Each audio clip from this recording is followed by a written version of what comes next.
This morning we're finishing our sermon series from the Summer, the Sounds of Summer, Sing to the Lord a New Song.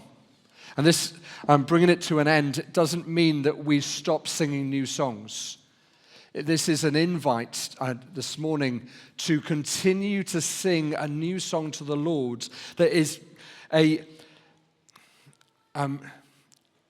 daily response to the wonders of God. Not just a moment on a Sunday morning where we sing a song that we haven't sung before, but a daily response to God's greatness. Over the Sundays in the summer, we've heard different people bring messages from different parts of the Old Testament, and a lot of them have had a Hebrew word, Chadesh, in it. Sing to the Lord a Chadesh song, a new song, a fresh song. And with each one, there's an encouragement to sing a Chadesh, a fresh song to the Lord that would release joy or response of praise and thanksgiving, of longing, of desiring God's way, of God's purposes. And this morning, we're not just thinking about the Old Testament, but we're looking into the last book of the New Testament, the book of Revelation. And the main thing I want you to grasp today is if we're to be a church, not just individuals that sing new songs to the Lord, but if we're to be a church that sings new songs to the Lord, we need to be a church that regularly, daily, multiple times daily, captures a glimpse, a fresh vision of Jesus. Because singing a new song flows from a new or fresh or Chadesh vision of who Jesus is and what he's like. So we're looking in the book of Revelation and in chapter 5. Now, the book of Revelation from chapters 4 onwards, it's a vision of what will take place. In chapter 4, the disciple John, so a follower of Jesus, one of his close friends, is given a vision of what will take place. We see that written in chapter 4, verse 1.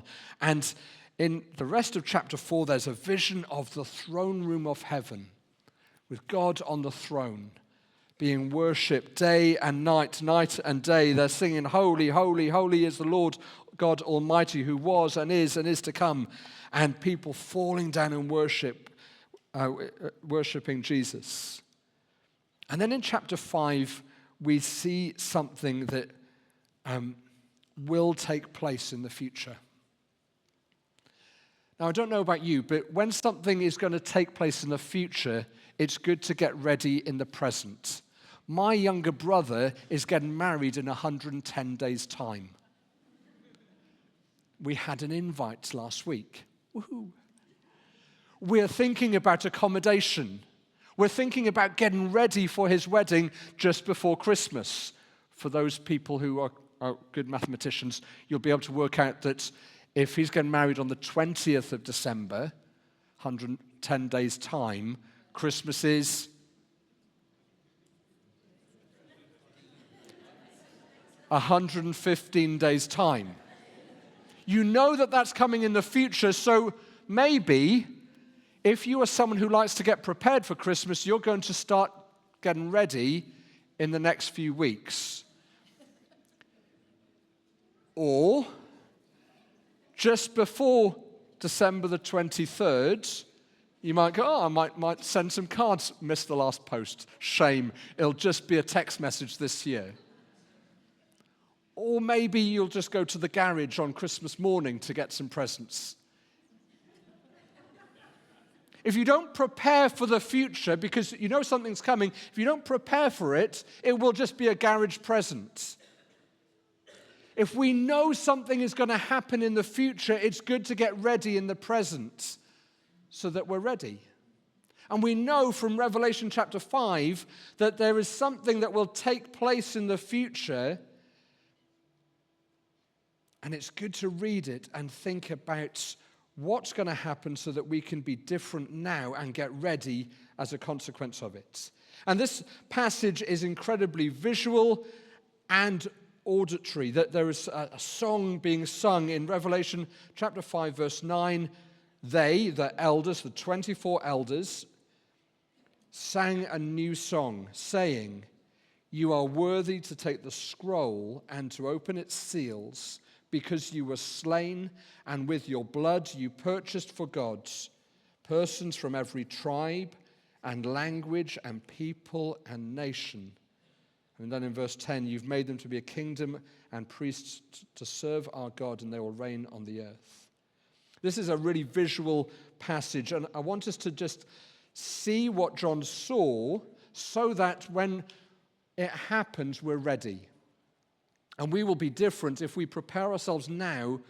We'll be different people in the days and months, years, maybe not that long, but however long it is, we'll be ready.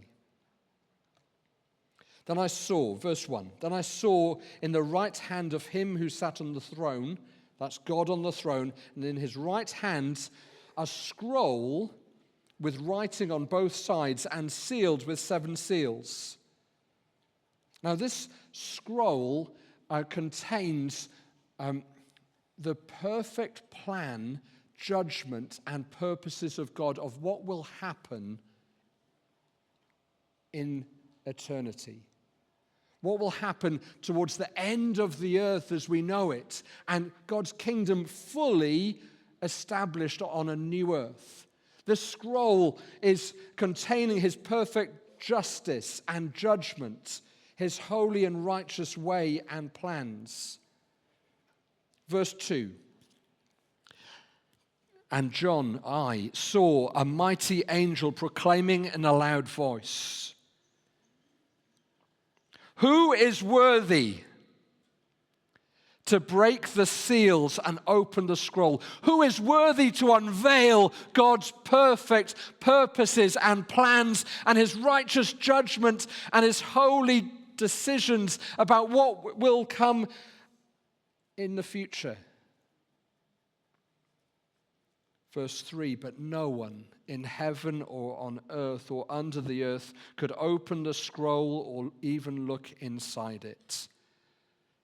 Verse 4, "I wept and wept because no one was found who is worthy to open the scroll or to look inside.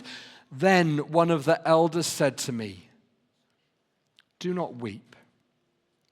See, the Lion of the tribe of Judah, the Root of David, has triumphed. He is able to open the scroll and its 7 seals.'" For some of us this morning, it might be that you need to just hear this encouragement. Whatever situation you are in, maybe you're in a place of weeping. You need to hear the encouragement of this elder in verse 5. "See. Turn your eyes and see." And Jesus is described as the Lion of Judah, the Root of David. He is described as being triumphant, and he is declared as being fully able to open the purposes and plans and holy judgments of God of what will take place. You need to hear this morning, and I need to hear this morning, the encouragement of this elder to look at Jesus and see his utter worthiness and his utter ability to bring about God's purposes and plans. He is the only one who is able. Verse 3, "They've done a search in heaven and on earth and under the earth, and no one else is able to do it." It might be that you're in a situation and thinking, where do I turn? I've tried this, I've tried that, I've searched the heavens and the earth and under the earth. Where do I turn? Hear the encouragement of this elder. See, look at Jesus, the Lion of Judah, the Root of David, the triumphant one. He is able to bring about God's perfect purposes and plans in the future and in the present, as he has done so in the past.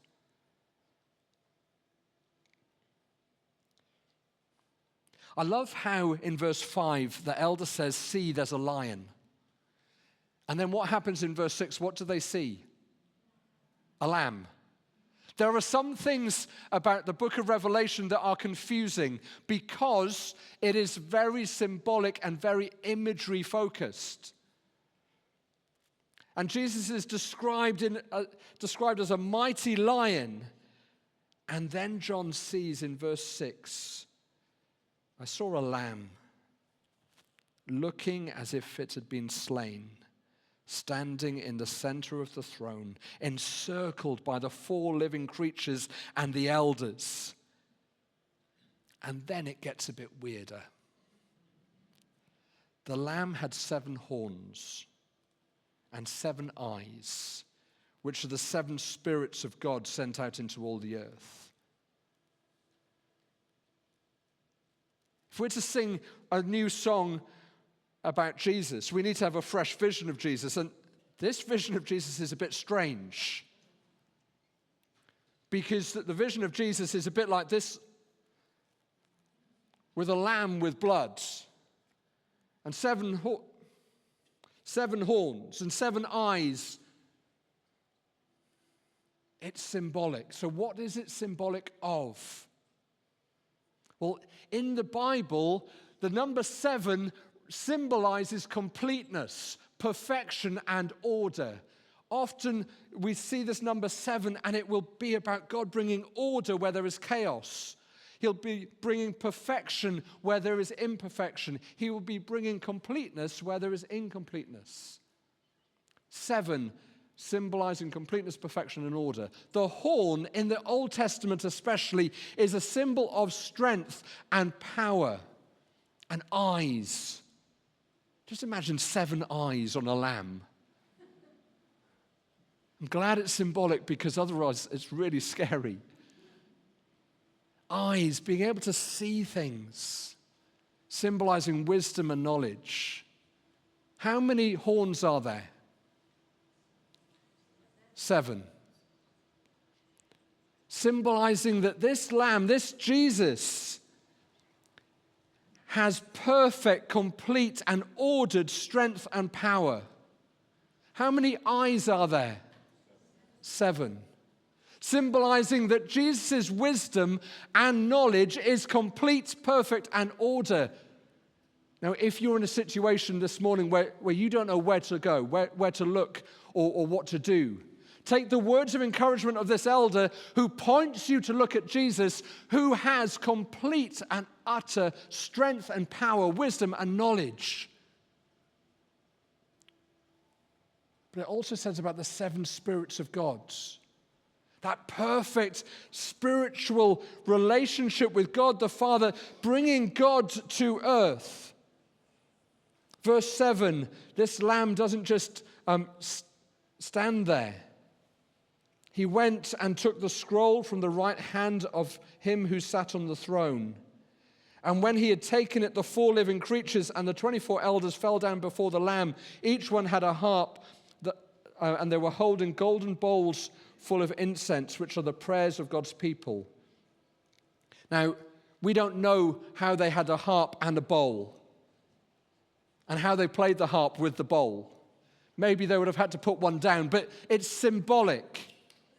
Don't get tripped up on all the, how would that literally work? There's symbolism there. This is what John saw, and it's a symbolic revelation. But then he hears what these elders sing.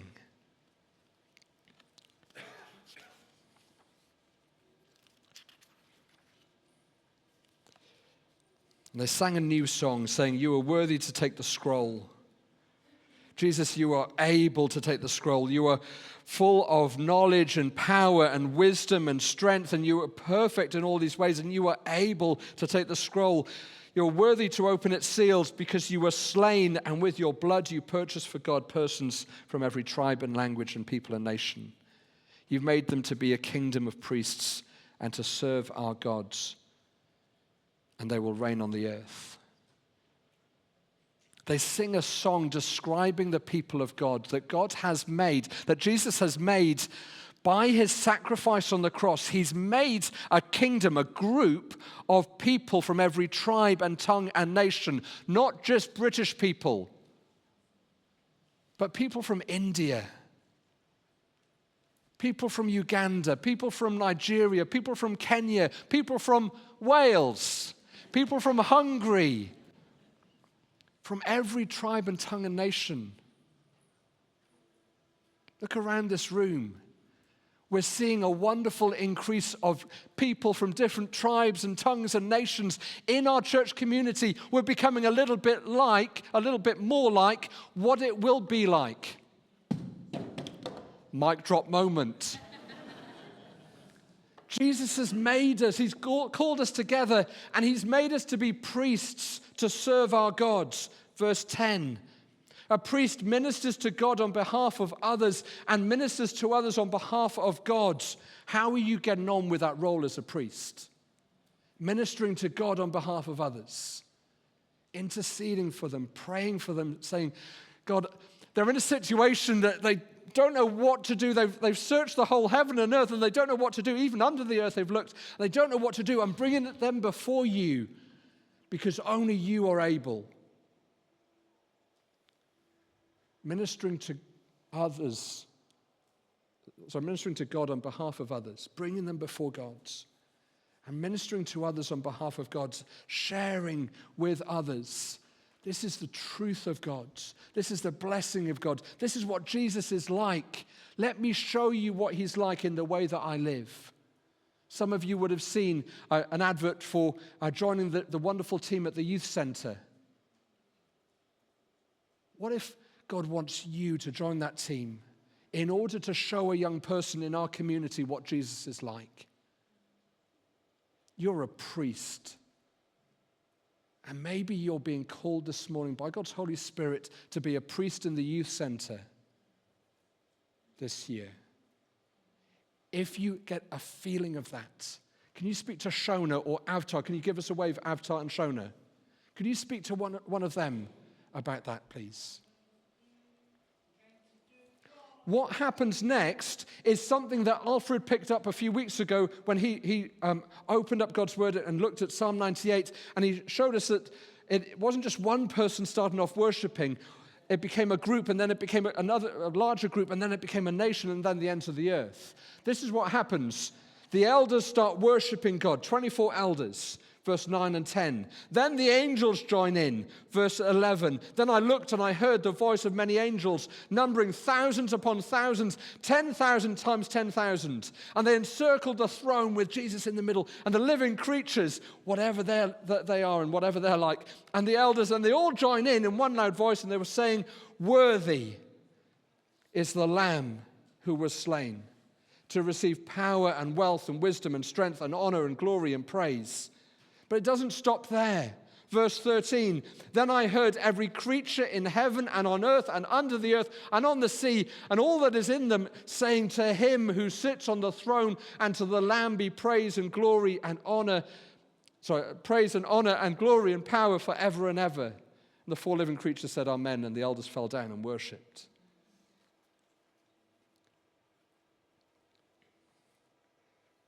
Don't underestimate the impact of you catching a fresh glimpse of Jesus and responding in worship and praise or greater confidence or greater authority, standing in confidence of who Jesus is and who he's called you to be. Don't underestimate the impact of that, because it could be that you capturing a fresh glimpse of Jesus, a Kadesh glimpse of Jesus this morning, and responding faithfully to that could result in people around the world also capturing a glimpse and joining in.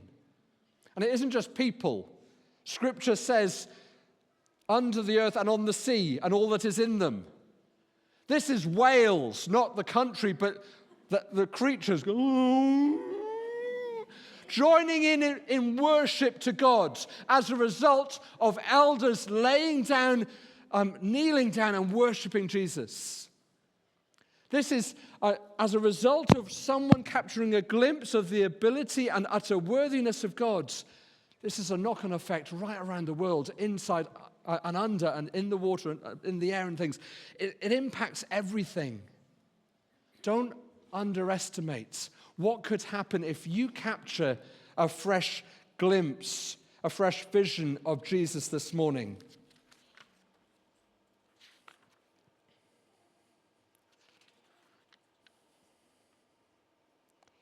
We started this morning with a song called Let Me See Jesus. And as we pray that in response to this instruction to look and see the Lion of the tribe of Judah and sing this new song in response to who Jesus is and who he's revealed to be, I want to suggest 3 things that could be helpful for you to remember them, and I'm sorry I didn't put them up on the slides. They begin with the letter P. And the first one is to posture yourself as a seeker. Earlier on I said about the Greeks who went up to worship at the festival, the feast of Passover. Verse 21 of John chapter 12, and they came to Philip, a follower of Jesus, and they had a request, "Sir, we would like to see Jesus."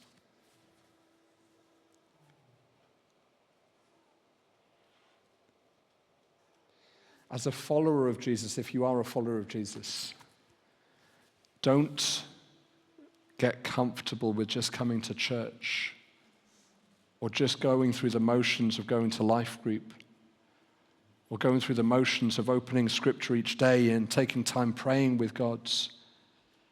Have this desperation to posture yourself as a seeker, people who traveled from an area that they lived in all the way to see Jesus. How will you posture yourself in these coming days to see Jesus? In Psalm 84, there is a blessing for those whose heart is set on pilgrimage. There's a blessing on those who will seek after God, who posture themselves to see Jesus. Most of us, if we're truly honest, like having blessings. Yeah? So seek after Jesus. There's a promise of Scripture for that blessing to seek after him, to posture ourselves. And it might be that you think, well, I'm in this difficult place. I'm in this place where I cannot see where to turn or what to do. I'm stuck in a rut. As I prayed at the beginning, Psalm 84 verse 6, even those who go through the valley of Baca, the valley of difficulty, the valley of sorrow, the valley of weeping, God will make it a place of spring, of springs, where autumn rains also cover it with pools. So a place of hardship. If those people in the place of hardship will choose to seek after God, to seek out Jesus, there will be that breakthrough and that strengthening. P, number 1, posture as a seeker. Number 2, position yourself with expectation. Short person in the Bible, not Bildad the Shuhite or Nehemiah, but, and don't say Titchamus, little guy climbed a tree. Zacchaeus, thank you. Zacchaeus. He positioned himself with expectation. The Greeks postured themselves to seek out Jesus. Zacchaeus positioned himself with expectation. He climbed a tree, a sycamore fig tree, in order to see Jesus. He went ahead of the crowds. He ran on ahead, verse 4, and climbed a sycamore fig tree to see Jesus, since Jesus was coming that way. What is your equivalent of a sycamore fig tree? What is your equivalent of intentionally positioning yourself with expectation that you will encounter the living God? encountering him in wonder, in worship, and in words. Maybe over the summer, your quiet times, your times with Jesus have been a bit less consistent. Maybe you've gone through a difficult or dry time. Maybe you've had such a fantastic time. But how do you carry on having a fantastic time encountering God? Or how do you change the rut that you're in, the dry time that you're in? Position yourself with expectation. On Tuesday, we have a day where you could come and just pray with people. For me, on Thursday, and for other church leaders locally, we carve out the first Thursday morning of the month to come together as church leaders, not to chat and compare notes about church, but to seek Jesus. We say hello at the beginning and have a drink, but then we just get down to prayer and listening to Jesus. We call it the well. That's one of my sycamore fig trees that I'm climbing this week. To carve out time to listen to Jesus with other church leaders. If you're from another church and you want to encourage your church leader to come, do send them along. 9:30 on Thursday morning. End of next month. 10 days. Is that your sycamore fig tree? 26th to the 27th of September, 24 hours of worship. Is that your sycamore fig tree? That you will climb and position yourself with expectation, not just because you want to see Jesus, as we sang earlier on, but that you need to see him. Posture yourself as a seeker, position yourself with expectation, and then prepare yourself with purity. There's another new song that will take place in heaven, and it's a song sung by 144,000, symbolic number, not literal number. Verse 3 of chapter 14, and they sang a new song before the throne and before the four living creatures and the elders. No one could learn the song except the 144,000 who had been redeemed from the earth. Who are these people? Well, they're redeemed by Jesus, verse 3. This is the context around that verse. In verse 4, we see that these are people who had not defiled themselves, and they followed the Lamb wherever he goes. They had been purchased from among humanity and offered as first fruits to God and to the Lamb. These are people who had prepared themselves in the here and now so that when they were in the there and then, in eternity, they were pure and spotless by Jesus' blood, but they had also made intentional decisions not to defile themselves by getting involved. It's figurative where it says about defiled with women, they remain virgins. It is about not defiling yourself with other gods and other things of worship. Becoming spiritually pure, devoting themselves purely to God's. What will you do to prepare yourself for the there and then? Because when something is happening in the future, we get ready. This morning, my encouragement is, like the encouragement of the elder, see Jesus. Get a fresh vision of him. Posture yourself as a seeker. Position yourself with expectation and prepare yourselves with purity. Maybe that last one, you think, well, I don't want my eyes to see things that aren't holy anymore. And maybe you just need to cleanse your eyes and what you put them on. And you just want to see Jesus.